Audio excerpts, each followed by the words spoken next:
La plupart d'entre nous ont fait l'expérience, aussi bien comme parents que comme petits-enfants, de chercher à découvrir des motifs cachés d'une image dans les pages de jeux de magazines pour enfants. Généralement, on nous montre un décor avec des arbres, des buissons, des fleurs et autres éléments naturels. La consigne dit que quelque chose du genre, caché quelque part dans cette image, il y a un âne tirant une charrette dans laquelle se trouve un petit garçon. Sauras-tu les trouver?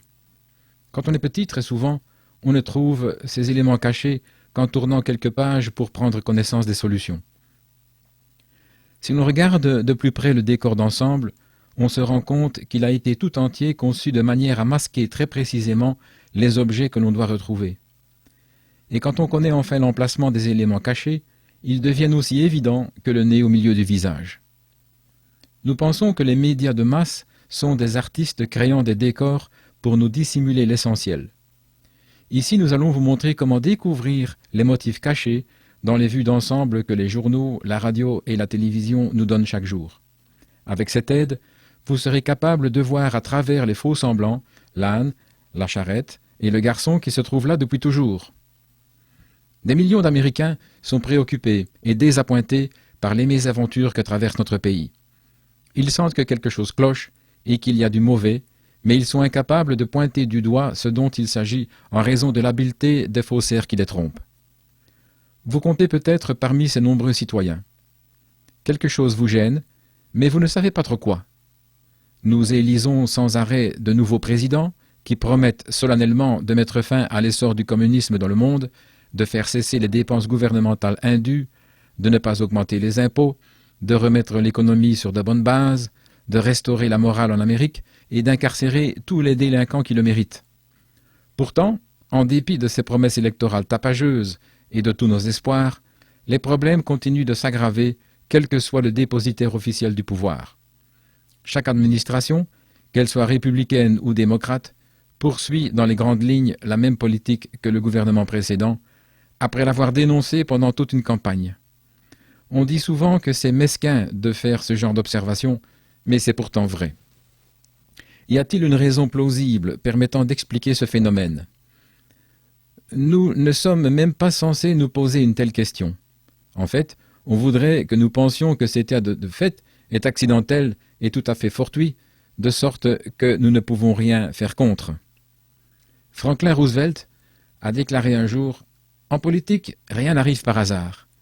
Chaque fois qu'un événement survient, on peut être certain qu'il avait été prévu pour se dérouler ainsi. Il était bien placé pour le savoir. Nous croyons que la plupart des événements planétaires décisifs, ceux-là même qui façonnent notre destin, ne se produisent que dans la mesure où certaines personnes ont voulu qu'il en soit ainsi.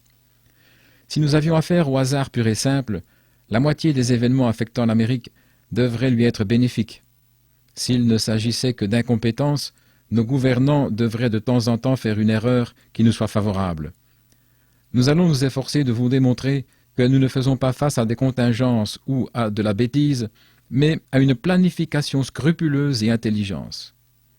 Cet opuscule étudie justement cette planification et la manière dont elle a façonné les politiques extérieures et intérieures des 6 dernières administrations américaines. Nous espérons qu'il éclaircira en vous les questions qui vous ont semblé jusque-là inexplicables et qu'il vous rendra plus nets les nombreux faits qui ont été obscurcis par les médias de masse. Les observateurs affirmant que les événements importants pour notre planète sont les fruits de projets précis sont ridiculisés pour leur adhésion à la théorie du complot. C'est évident, dans le champ de l'histoire, rares sont ceux qui aujourd'hui souscrivent volontiers à la théorie du complot. En fait, il s'agit tout simplement de ceux qui ont pris le temps d'approfondir le sujet. Dans notre problématique, seules 2 philosophies de l'histoire sont applicables. Soit les choses surviennent par accident, n'étant ni planifiées ni produites par quiconque, soit elles ne se produisent que parce qu'elles ont été préparées et que quelqu'un a voulu qu'elles se produisent. En réalité, c'est la théorie de l'accident, prêchée un peu partout, qui, en histoire, mériterait d'être ridiculisée. Sans cela, pourquoi chaque nouveau gouvernement reproduirait-il les mêmes erreurs que les précédents? Pourquoi répéterait-il des mesures qui ont déjà engendré inflation, crise et guerre par le passé? Pourquoi notre département d'État irait-il toujours d'une bourde à l'autre et continuerait-il de parler de coopération avec le communisme? Si vous croyez que tout est accidentel ou le résultat des aléas mystérieux et inexplicables de l'histoire, vous serez qualifié d'intellectuel, bien conscient de ce que nous vivons dans un monde complexe. Si vous affirmez que les environ 32 496 faits s'étant produits de manière suivie ces 40 dernières années s'opposent à la loi du hasard, vous êtes aussitôt traité d'imbécile. Pourquoi les chercheurs autorisés et les commentateurs des médias de masse rejettent-ils presque tous la théorie du complot, c'est-à-dire la loi du lien de cause à effet? La plupart des intellectuels se conforment à une bien-pensance universitaire, tout comme de nombreuses femmes s'habillent en fonction des modes. S'opposer à cette déferlante serait pour eux synonyme d'ostracisme social et professionnel. On peut dire de même à propos des grands médias. Alors que nos professeurs et autres donneurs de leçons prétendent être tolérants et ouverts d'esprit, ils sont en réalité aussi bornés qu'une impasse. Un maoïste peut être toléré par les libéraux de Manhattan ou par les médias de l'establishment, mais un conservateur, et qui plus est un conservateur qui émet des opinions conspirationnistes, sera nécessairement persona non grata. On serait mieux vu étant ivre à un congrès national de la Women's Christian Temperance Union, WCTU, Ligue de tempérance des femmes chrétiennes. Ensuite, tous ces bien-pensants ont engrangé, au fil des années, un influent passif émotionnel les empêchant de reconnaître leurs erreurs. En effet, leur intelligence comme leur notoriété se sont intimement engagés en faveur des théories accidentalistes. Beaucoup de gens n'acceptent pas de reconnaître avoir été trompés ou de confesser une erreur de jugement. Pour se mettre à considérer les éléments de preuve de l'existence d'une conjuration présidant depuis les coulisses au dessein politique de notre pays, ces individus devraient condamner toute une vie et l'accumulation de lieux communs qui y est liée. Il faut avoir un caractère véritablement bien trempé pour oser affronter les faits et admettre avoir eu tort, même quand les erreurs du passé sont issues d'un manque d'information. C'est ce qui est arrivé à votre serviteur. En cherchant à montrer que les conservateurs anticommunistes étaient nécessairement dans le faux, j'ai fini par écrire le présent ouvrage. À l'origine, face aux opinions conservatrices, j'étais par réflexe hostile et soupçonneux. Ce n'est qu'après de longs mois d'études intensives que j'ai dû admettre m'être fait escroquer de nombreuses années. Les hommes politiques et les intellectuels sont attachés à la notion selon laquelle les événements ne seraient que les fruits du hasard ou de simples rejetons des aléas de l'histoire. En raisonnant de la sorte, ils espèrent échapper aux accusations, car aucun des maux qui nous accablent ne saurait plus leur être imputé. Nombre d'intellectuels, autoproclamés ou officiels, se contentent d'ignorer la théorie du complot. Ils ne prennent même pas la peine de réfuter ces démonstrations. Elles sont de toute façon irréfutables.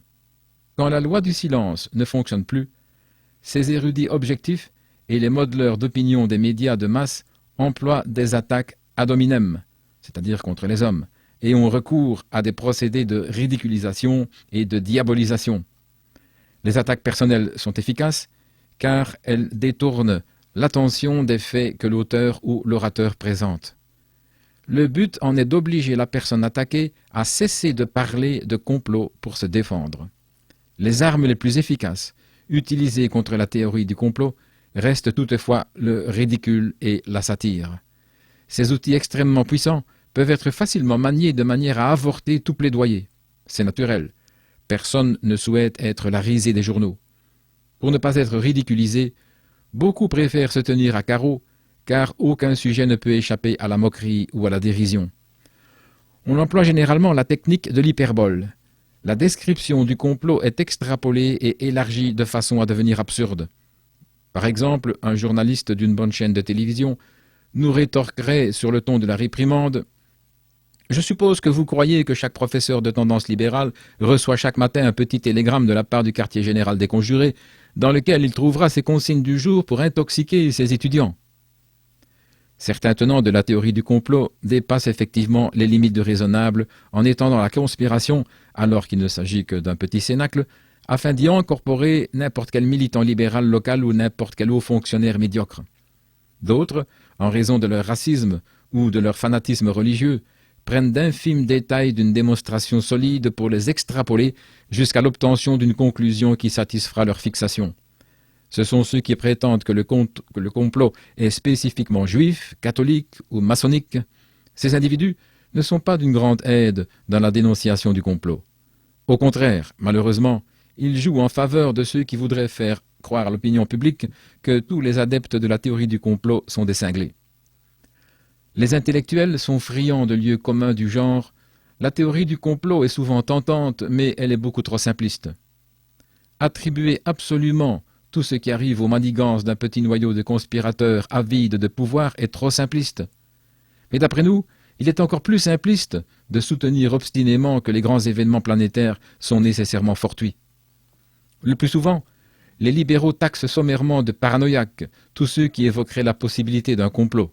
« Ah, vous les gens de droite, disent-ils, vous voyez un espion derrière chaque buisson, un piège derrière chaque caillou, toujours à la recherche de loups-garous imaginaires. » Puis vient le coup de grâce.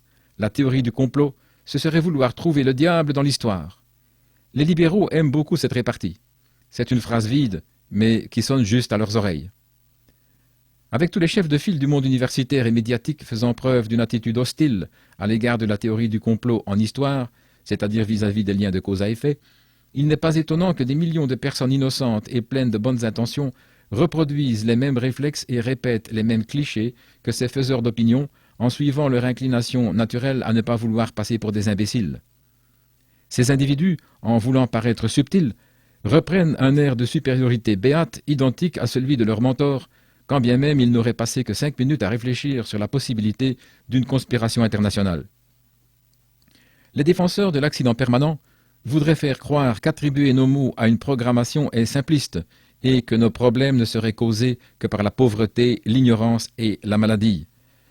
Nous abrégerons dorénavant ce refrain avec les lettres PIM, PIM. Il passe à côté de la vérité. Les conjurés brandissent les PIM réels ou imaginaires comme justification à la prison qu'ils nous préparent. Le monde entier est sujet au PIM depuis des temps immémoriaux. Il serait absurde d'attribuer au PIM la responsabilité de tous les désastres causés par le gouvernement américain ces 30 dernières années. Nos accidentalistes ont oublié qu'un certain nombre de pays, parmi les plus développés de la planète, ont succombé au communisme.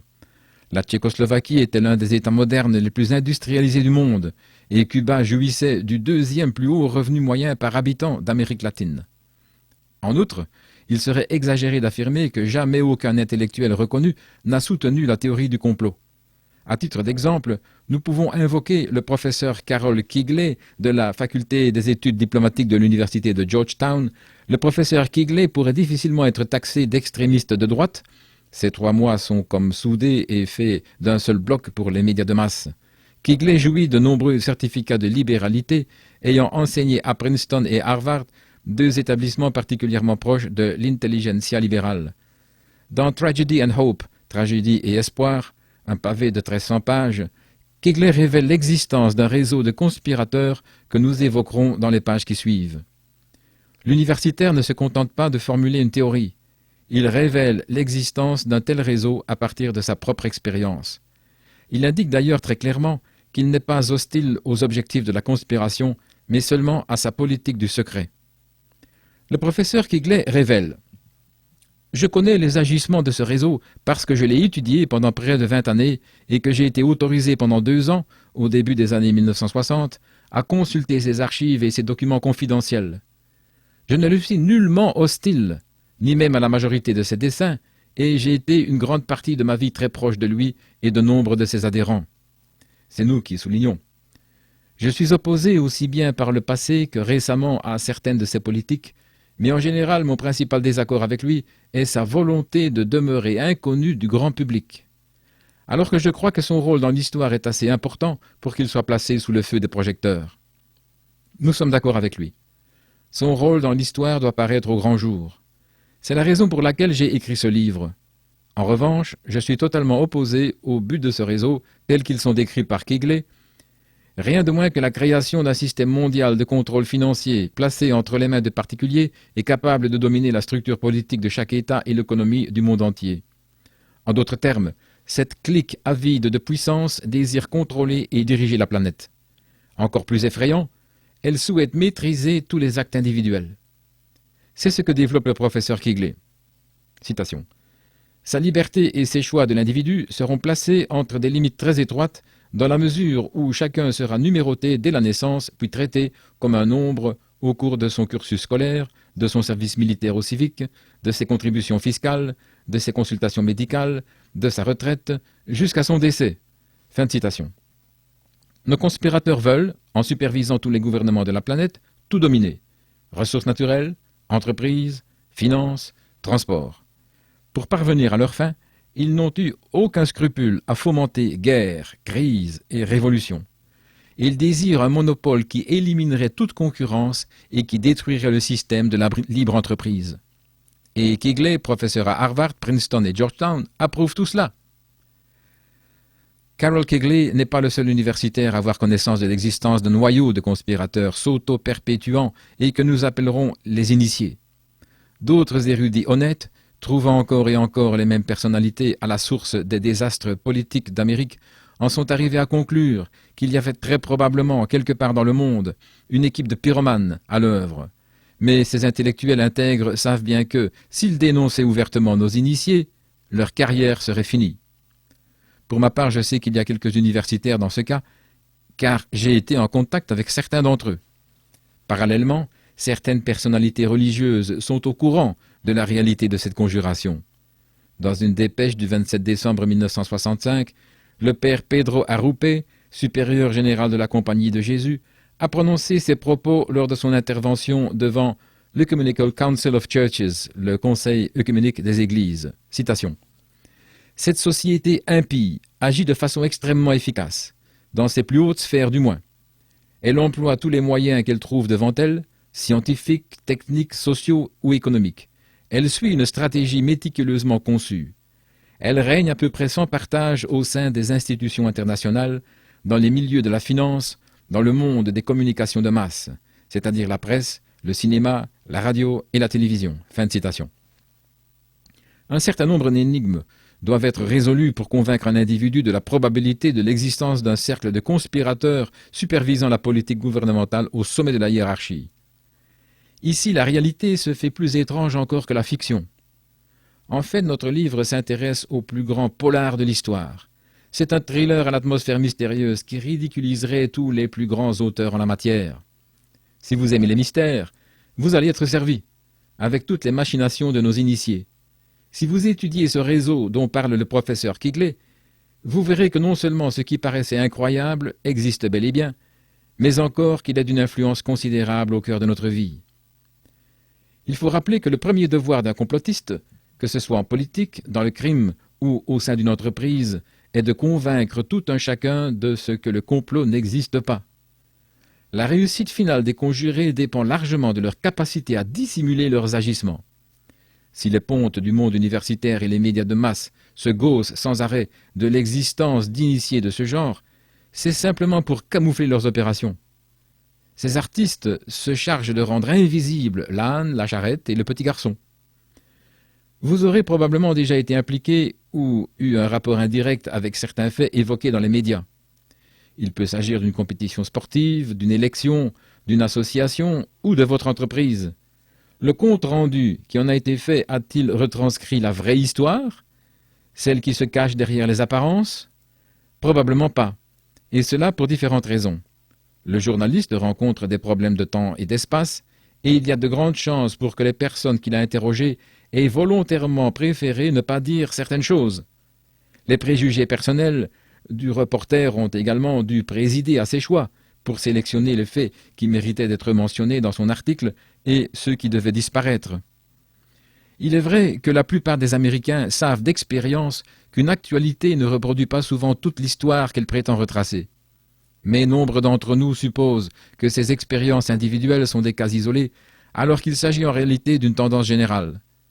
Ce qui est vrai pour les faits divers locaux vaut tout autant au sujet des événements nationaux et internationaux.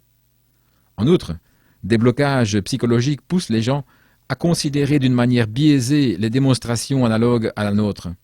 Les êtres humains trouvent confortable de rester dans leurs vieilles croyances et superstitions. Lorsque Christophe Colomb disait à ses interlocuteurs que la Terre était ronde et qu'elle ne ressemblait pas à une crêpe, ils se mettaient en colère.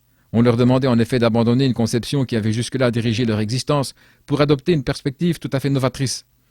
Les intellectuels de l'époque se moquaient de Colomb, et les grands avaient peur de perdre en renommée si jamais ils avaient la faiblesse de l'écouter. Beaucoup d'autres n'étaient tout simplement pas prêts à croire que la Terre était sphérique. Une telle conception compliquerait trop de choses. Les défenseurs d'une planète plate avaient tellement intérêt à défendre leur ego qu'ils ont multiplié les injures envers Christophe Colomb, qui avait l'outrecuidance de contester leur façon de percevoir l'univers. Citation : « Vous ne nous embrouillerez pas avec les faits, nos esprits sont d'un genre supérieur, disait-il. » Ces scènes reproduisent à l'identique de nos jours. Étant donné que l'intelligentsia contrôle les médias, quiconque proférerait des accusations contre un cercle d'initiés serait aussitôt la cible d'un tir continu d'injures dans les journaux et revues, ainsi que sur les chaînes de télévision et autres stations de radio. Et on pourrait dire d'Internet aujourd'hui. De la sorte, on est menacé de perdre sa respectabilité sociale. Si l'on ose émettre l'hypothèse de l'action d'un groupe derrière tous les maux qui ruinent l'Amérique contemporaine. Malheureusement, pour la majorité des Américains, le statut social passe avant l'intégrité intellectuelle. Même s'ils ne l'avoueront jamais, la plupart d'entre eux se comportent comme si leur réputation était plus précieuse que la survie des libertés en Amérique. Si vous leur demandez ce qu'ils privilégieraient entre sauvegarder leur prestige social ou protéger leurs enfants d'un esclavage futur, ils mettront bien évidemment en avant ce dernier point. Mais leur comportement, ou au contraire leur léthargie, parle mieux que des mots. Les gens trouvent une infinité de raisons quand il leur faut refuser d'affronter tout ce qui menace la survie des États-Unis. Au fond, ces êtres ont peur. Ils pourraient être moqués s'ils prenaient position, ou ne pas être conviés à un cocktail donné par quelques parvenus.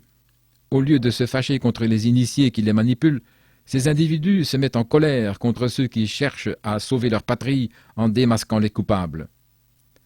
Les personnes sensibles au qu'en dira-t-on auront toujours beaucoup de mal à évaluer objectivement les éléments de preuve disponibles dans la mesure où les conjurés sont la plupart du temps issus de classes sociales très élevées. Ils sont immensément riches, très instruits et extrêmement cultivés. Grâce à des dons philanthropiques, beaucoup se sont acquis une renommée inébranlable. Personne n'aimerait devoir accuser les personnalités les plus distinguées de prendre part à un complot visant à asservir les citoyens américains, mais les faits sont irréfutables. Dans le monde des affaires et des entreprises, de nombreux travailleurs sont particulièrement vulnérables à la menace latente, inconsciemment brandie par tous ceux qui refusent que l'on parle de complot. Citation : « Ne compromettez pas votre respectabilité sociale. » Fin de citation. Les initiés savent que si le monde du commerce et des affaires ne se pose pas en sauveur du système de la libre entreprise, leur socialisme, grâce auquel ils pourront dominer le monde, sera gagnant. Ils pensent que la plupart des hommes d'affaires et des entrepreneurs sont trop frivoles, décadents, ignorants et happés par leurs difficultés professionnelles pour se soucier de politique. Ces chefs d'entreprise se disent également qu'ils pourraient être néfastes pour leurs affaires ou compromettants pour de futurs contrats publics de prendre position contre le pouvoir établi. Leur silence est acheté avec l'argent même qu'ils versent au fisc. Nous espérons de tout cœur que les conjurés auront sous-estimé le courage et le patriotisme véritable du peuple américain. Nous pensons que parmi vous, nombreux sont encore ceux qui n'ont pas succombé au charme de la télévision, d'Internet, et qui ont placé Dieu, la famille et la patrie au-dessus de l'honorabilité. Ce sont de tels esprits qui pourront s'associer afin de démolir le complot qui nous mine. Le philosophe Diogène a traversé en long et en large la Grèce de l'Antiquité à la recherche du vrai homme. Nous faisons de même, en arpentant dans tous les sens les États-Unis pour rassembler quelques centaines de milliers d'hommes et de femmes prêts à accepter de regarder la réalité en face et en tirer les conclusions logiques, peu importe qu'elles soient désagréables à entendre.